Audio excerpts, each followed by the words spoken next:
శ్రీ గురుభ్యో నమ. శ్రీ మహాగణాధిపతయే నమ. మిథున రాశి ఈ అధిక జ్యేష్ఠ మాసంలో అంటే మే 15 జూన్ 15 వరకు ఈ రాశి వారికి ఈ నెలలో మంచి ఆదాయం ఉంటుంది. చేసేటువంటి ఒక వృత్తిలో వ్యాపారంలో మంచి అభివృద్ధి జరగడానికి ఆస్కారం ఉంది. నిరుద్యోగులకు ఉద్యోగ ప్రాప్తి కావడము, ఉద్యోగంలో ఇంతకుముందే ఉన్నటువంటి ఒక వ్యక్తులకు ఉన్నతి జరగడము, కోరుకున్న చోటికి ట్రాన్స్ఫర్ కావడము, ధర్మకార్యాలు చేయడము చేయించడము అనేటువంటిది జరుగుతూ ఉంటుంది. ఇంతకుముందు ఉన్నటువంటి ఒక పెండింగ్ పనులన్నీ కూడా పూర్తిగా జరిగిపోతాయి. వాటి వల్ల మీకు ఆనందాన్ని సంతోషాలు కలుగుతుంటాయి.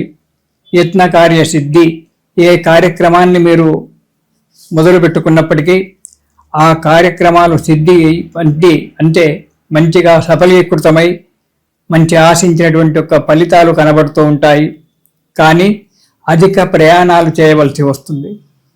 ఈ అధిక ప్రయాణాలు చేయడం వల్ల ప్రకృతి రీత్యా కొంత అనారోగ్యం ఏర్పడుతూ ఉంటుంది. నీరసత్వంగా ఎప్పుడూ నీరసంగా ఉంటుంది. ఎందుకంటే వేసవి కాలం కాబట్టి అందులో సూర్యుని యొక్క తాపం అధికంగా ఉంది కాబట్టి దానివల్ల అధిక ప్రయాణాలు చేయడం వల్ల ఆరోగ్యం కొద్దిగా దెబ్బతినడానికి ఆస్కారం ఉంది. దాని గురించి ఎక్కువగా భయపడవలసినటువంటి అవసరం లేదు. ఇక విలువైన వస్తువులు కొనడము, స్థిరాస్తులు చరాస్తులు కొనుక్కోవడము, ఇంతకుముందు ఉన్నట్టయితే పెంచుకోవడము జరుగుతుంది. బంధుమిత్రుల యొక్క కలయిక ఏర్పడుతుంది. నూతన బంధుత్వాలు ఏర్పడడానికి మంచి సమయం ఆసన్నమైకుంది. సుఖశాంతులతో కుటుంబంలో బయట కూడా సుఖము శాంతులతో సంతోషంగా హాయిగా ఉంటారు ఈ మిథున రాశి వారు ఈ నెలలో. ఇక మొదటి వారం గనక చూసుకున్నట్టయితే సంఘంలో కీర్తి ప్రతిష్టలు పెరగడము, మీరు చేసేటువంటి ఒక ధర్మ కార్యాల వల్ల కానీ ఇతరత్ర కార్యాల వల్ల కానీ సంఘంలో 10 మందిచే మెప్పు పొందడము, కీర్తి ప్రతిష్టలు పెరగడము, మీ వెంట 10 మంది తిరుగుతూ ఉండడము అనేటువంటి జరగడానికి ఆస్కారం ఉంది. చేసే వృత్తిలో వ్యాపారంలో మంచి లాభాలు వస్తాయి, ధనలాభం కలుగుతుంది.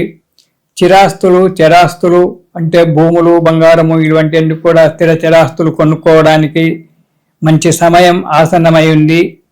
మంచి మనశ్శాంతితో 10 మందిలో మెప్పు పొందుతూ ధర్మకార్యాలు చేస్తూ ఆనందంగా గడుపుతుంటారు మొదటి వారంలో. ఇక రెండవ వారం గనక చూసుకున్నట్టయితే వ్యాపారంలో మంచి లాభాలు కనబడతాయి. కొత్త వ్యాపారాలకై ప్రయత్నిస్తుంటారు.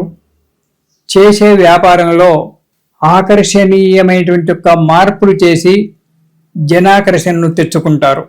10 మందిలో పలుకుబడి పెంచుకుంటారు, సుఖ సంతోషాలు ఉంటారు.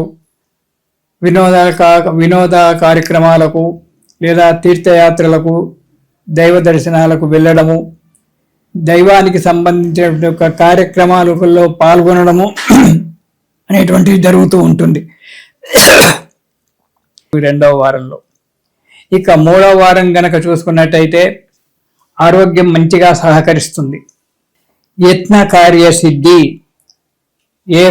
ఏ కార్యక్రమం అయితే మీరు చెయ్యాలని చెప్పి ఇంతకుముందు నిర్ణయం చేసుకున్నారో ఆ కార్యక్రమం సుఖంగా నెరవేరడం జరుగుతుంది. వ్యాపారంలో మంచి లాభాలు చవిచూస్తారు. స్నేహితులతో బంధువులతో కలిసి ఉంటారు. ఏ కార్యక్రమం చేపట్టినా సునాయాసంగా నెరవేరిపోతుంది. పట్టు కార్యక్రమాల మీద మీకు పట్టుదల పెరుగుతూ ఉంటుంది. నూతన వ్యక్తుల యొక్క పరిచయం ఏర్పడుతుంది. వారి వల్ల మీకు కొంత ఉన్నతి జరగడానికి కూడా ఆస్కారం ఉంది. ఇక 4వ వారం గనక చూసుకున్నట్టయితే కొన్ని కార్యక్రమాలలో చిన్న ఆటంకాలు రావడం అనేటువంటిది జరుగుతూ ఉంటుంది. అది సహజమైనటువంటిది. మనకు ఎంత మంచిగా ఉన్నప్పటికీ చిన్న కార్యక్రమాలు ఆటంకాలు వస్తూ ఉంటాయి. బంధుమిత్రులతో కానీ కుటుంబ సభ్యులతో కానీ చిన్న కలహాలు ఏర్పడడం జరుగుతుంటుంది. ప్రయాణాలలో కొన్ని ఇబ్బందులు ఏర్పడతాయి. 4వ వారంలో అలసట, ధన నష్టము, వ్యాపారంలో కొద్దిగా నష్టం చవిచూడడం జరుగుతూ ఉంటుంది. ఆరోగ్యం కూడా కొద్దిగా దెబ్బతింటూ ఉంటుంది. కాబట్టి 4వ వారంలో తగు జాగ్రత్తగా ఉండాలి. ఈ మిథున రాశి వారు ఈ నెలలో శ్రీరామ ఆపదోద్ధారక స్తోత్రము అనేటువంటిది గనక ప్రతిరోజు కూడా పారాయణం చేసినట్టయితే ఆ శ్రీరామచంద్రుని యొక్క దయ వల్ల అనుకున్నటువంటి యొక్క కార్యక్రమాలన్నీ కూడా నిర్విఘ్నంగా నెరవేరి మనశ్శాంతిగా ఉంటారు. ఇది శుభం.